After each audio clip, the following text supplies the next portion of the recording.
Hi MSC friends, today we're here for chapter 3 of Ludwig, Beethoven, and the Chiming Tower Bells. I'm going to get right started.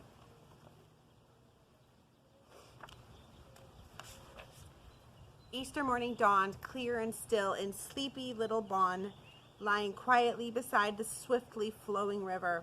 But just as the sun climbed over the mountains to light the narrow cobbled streets, the bells from the palace and the high church towers wakened the good folk with their chiming and ringing as they joyously welcomed the festival day. So remember, Bonn is the city where Beethoven was born and lived as a child.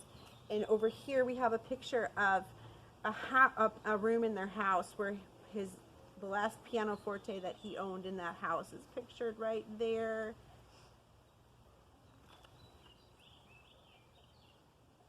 As the first sound stole through his small dark room, Ludwig sprang from his bed. It was Easter morning, and soon it would be time for him to go to the palace, for Herr Neef had gone away from the city, leaving him alone to play the difficult Easter music. His first special service in the chapel, and the ruler of Bonn, with noblemen from far over the countryside, would be there to hear him. "Come, Ludwig, the porridge is ready," called Mother Beethoven from the kitchen below. Quickly putting on his one good uniform, Ludwig hurried down to his simple meal and started on his way to the palace. Through the old market square he went, where peasants in brightly colored costumes had been gathering together, winding their way down the steep mountain passes from their homes in the hills, since long before daybreak, so they would be ready for the Easter celebration. The music of the bells filled all the air, and Ludwig listened eagerly to their glad pealing as he went on his way. The bells, oh, how he loved the chiming bells. At the palace, the royal guards in bright crimson uniforms stood at attention as noble families in costly silks and velvets drove up in their fine carriages to pay their respects to the elector. Suddenly, the old city was alive with noises of the celebration. And when the last echoes had died away, the people silently made their way to the churches for the special Easter services. It was time for him to play. Trembling with excitement, Ludwig took his place at the organ, his costume neat and his wig well in place. I don't know if you've noticed it or not, but every time they talk about what people are wearing, they call it a costume. And at first, I thought it was interesting, and now I realize it just means what they're wearing, their outfit per se. As noble lords and ladies rustled by in rich silks and satins, he put his hands on the keys and the triumphant music began. Here he is in his costume.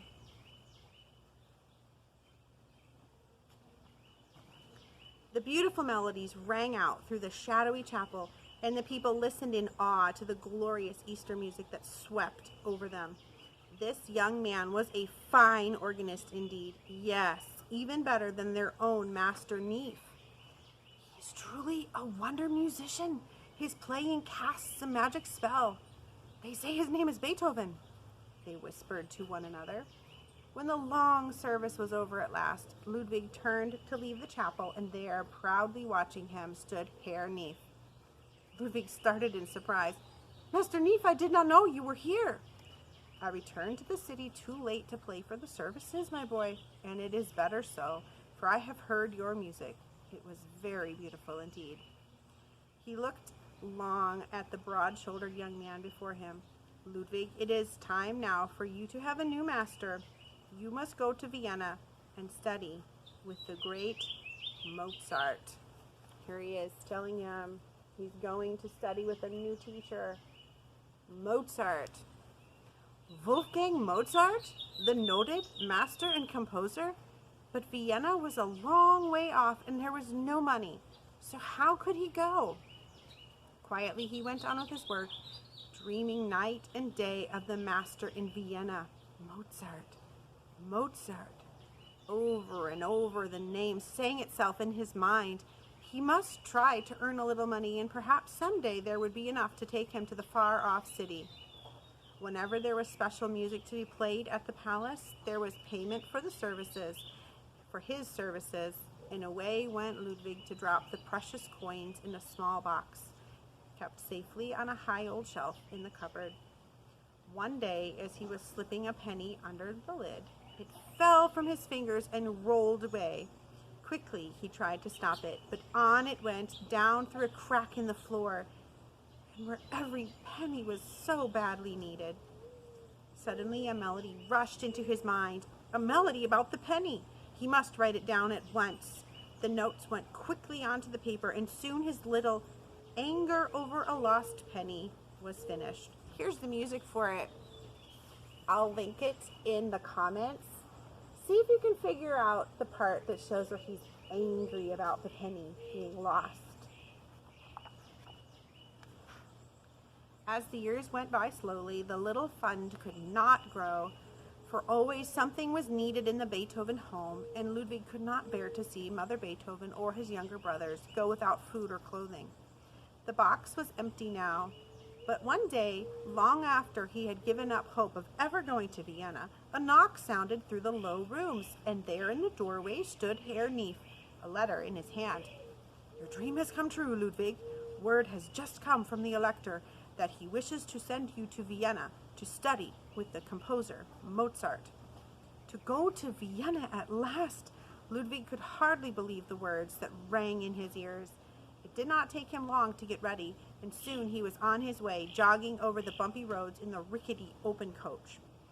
As the April rain fell steadily throughout the long afternoon, Ludwig was very cold and wet before nightfall, even wet to the skin. But he did not mind. He was on his way to the master in Vienna. At last, on a starry night in May, he arrived at the end of his journey. Vienna, the home of Mozart. Ludwig was too excited to sleep, and early the next morning he hurried through the winding streets to the home of the composer. The door opened, and there, at the end of the long room, with his friends gathered around him, was the great master. Here's Beethoven on his journey.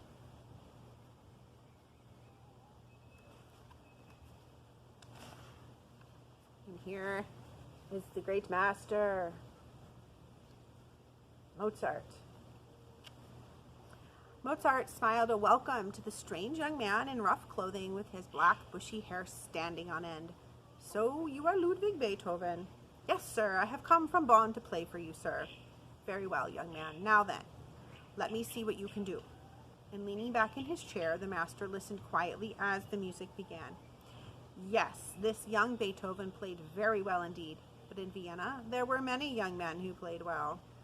As the composer slowly rose from his chair, the music suddenly stopped, and Ludwig sprang to face him, his eyes burning deeply.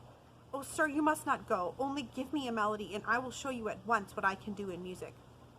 The master looked into the eager young face, lighted with a strange fire, and going to the piano, he played a melody with a hard catch in it. This would be a test for the young boy from Bonn. Ludwig sat breathlessly at the piano, and for a moment he was lost in deep thought. Then, putting his hands on the keys, he began to play, and the room was filled with glowing music, now joyous, now slow and stately, and ending with strong ringing chords, all woven from the little melody. A pleased smile stole over the face of the master. Here was a musician indeed. Quietly he spoke to his companions. "Keep your eyes on this young man. He will make a noise in the world someday." Mozart liked his music. Ludwig wanted to shout for joy, for now there would be lessons with the master. Soon he was at work with the great teacher, listening with all his might as the composer taught him more about the writing of his music. This andantino of his has a delightful melody, and you will enjoy hearing it as well. So here it is. I'll link this one for you to listen to if you like.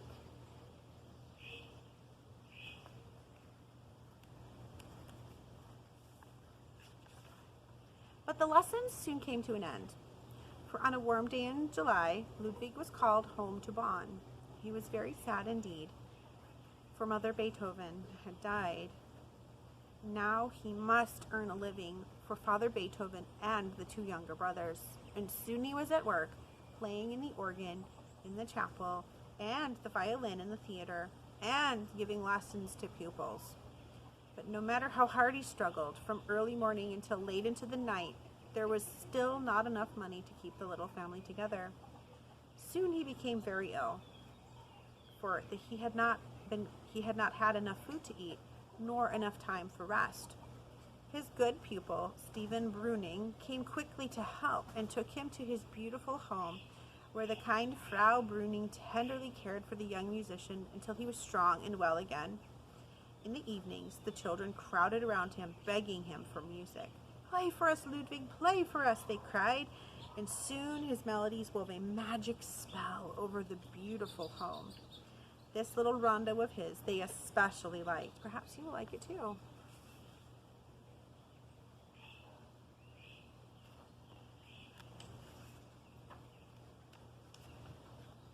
Here's some more of the music in the picture.